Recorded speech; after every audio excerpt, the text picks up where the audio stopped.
discussed this with J. Michael Bailey. He still says, and he's adamant that in his mind that there really are only two paths through which a person wants to transition.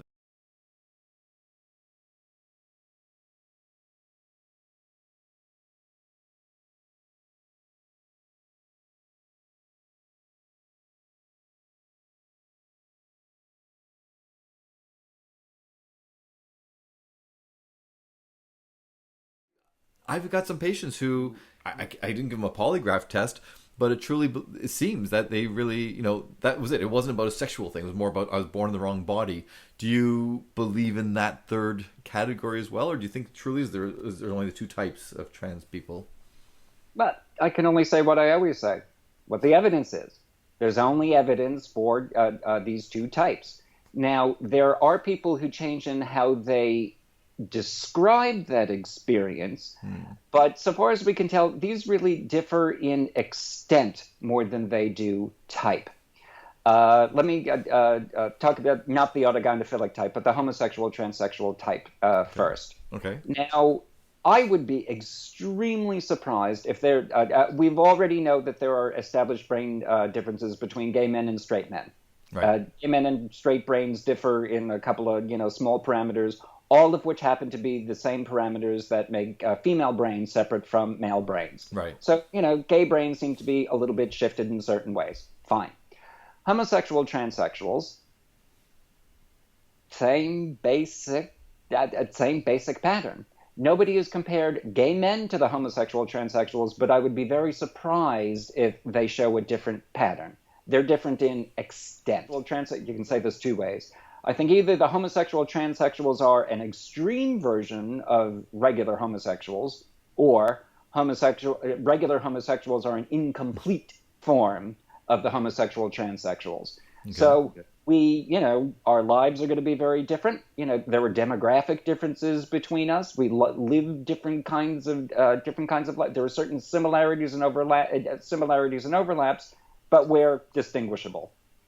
Same on the autogynephilic side. There seems to be, again, the way that Blanchard phrased it was instead of looking for, in their case, females in the environment, it's not directed towards females. It's misdirected.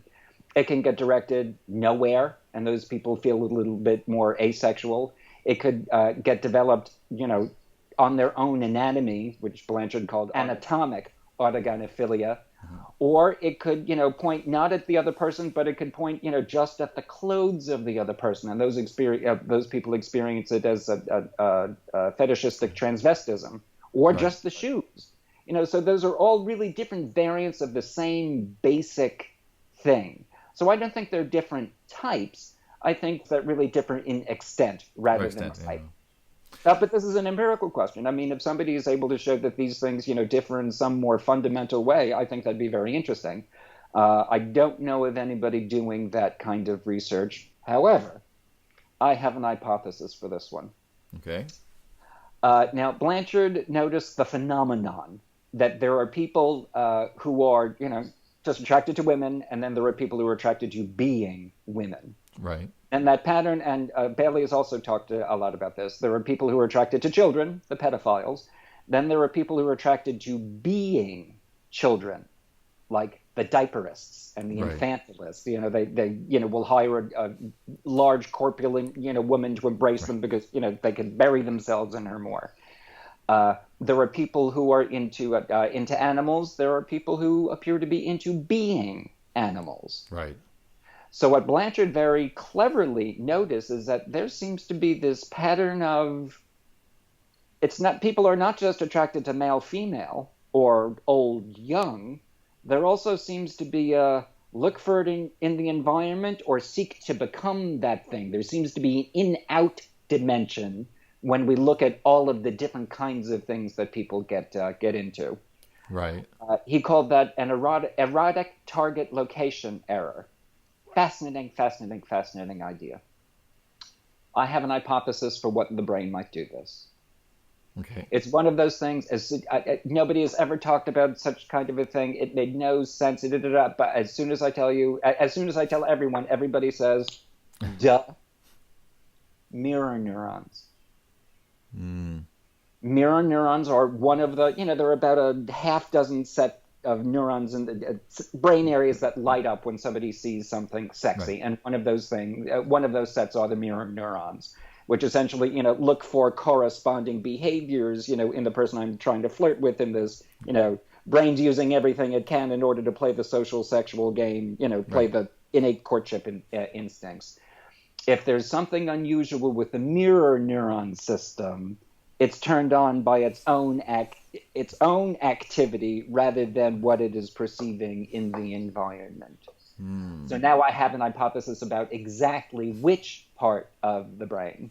Okay. I have no idea, but if I can figure out a way to squeeze it in, I want to put that in my next grant. Wow. Okay, that's fascinating. I'm going to do some looking into that. But you're saying that the mirror neuron hypothesis has no to date, as far as an explanation for that. You're saying that there's no research on that. Has there been any theory papers about that, or? I haven't turned it in yet. So again, it sounds pretty clear then that you don't believe that people are just born in the wrong body. There has to be this. Would you call it an evolutionary process gone mad, or? What is? Depends on what the definition of is. Are we going Clinton here? Okay. Well, no, I really what I'm trying to say is we need to break apart, is it true? Well, is it true on what level? To the person's experience, that's the best language they have to describe it.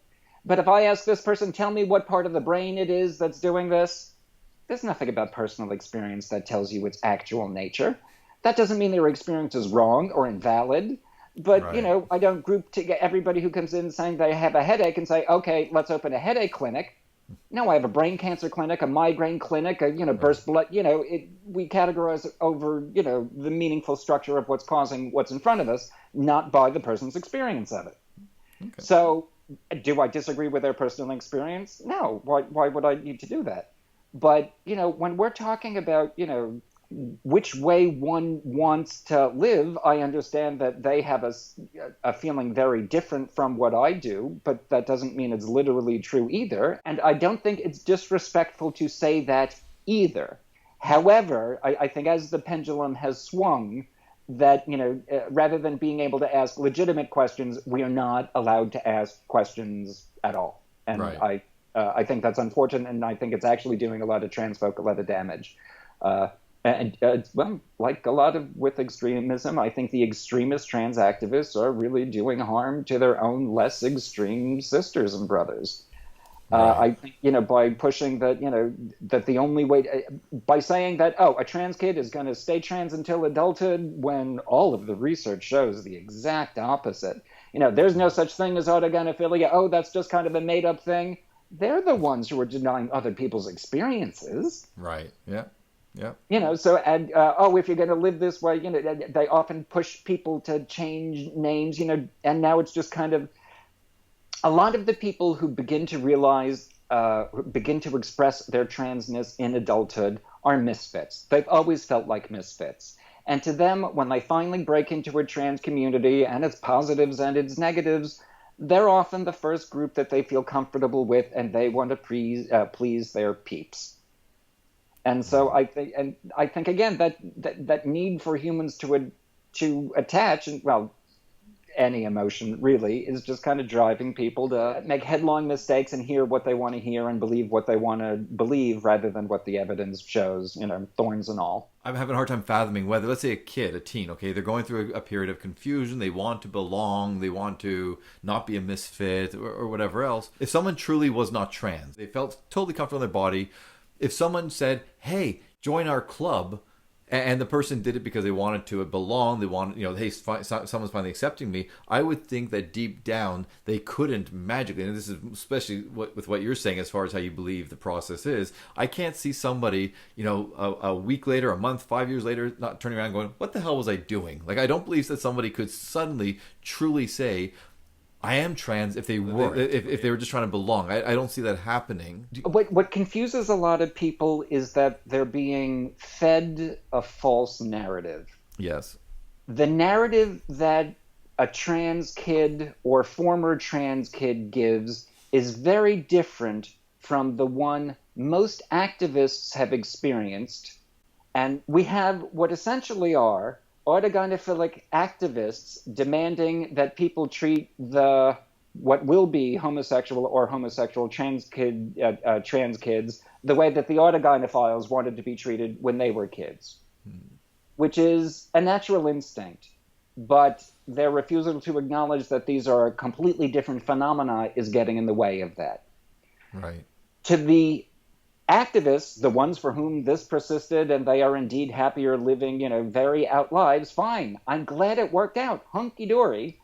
But for the ones who start expressing it in childhood, not the ones who expressed it only after they were in their 30s and 40s and gave life and their gender a try and realized it didn't work, right. Even though they might wish that they transitioned when they were kids, that's the minority. Right, yes. Most of the kids just turn out to be gay or lesbian. But when they are, 5, 6, 7 years old and have no idea what sex is, what sex drive is, what gay or lesbian is, they just know that they like the things that the other, whatever, boys, girls like, or when they get crushes, it's on the other, boys, girls. So they just know that they have a feeling like the others. So to them, it's, just go get treated like the others because you want to do what they're getting to do, those toy things. So to a kid, these are indistinguishable. But the adults are treating these kids as if they are just child forms of themselves, right. but they're not. Most of these kids are going to be just regular, everyday gay men or lesbians. Right. In fact, most gay men or lesbians will tell you, if you ask, after a drink or two, when there's no activist around, was there ever a period when you thought you were a boy trapped in a girl's body? They all say yes, including me. So, when, the stats start saying that, roughly 2/3 of these kids, don't go on to transition, well, right. What's the logical thing to do when a kid comes in thinking that they're a boy or a girl?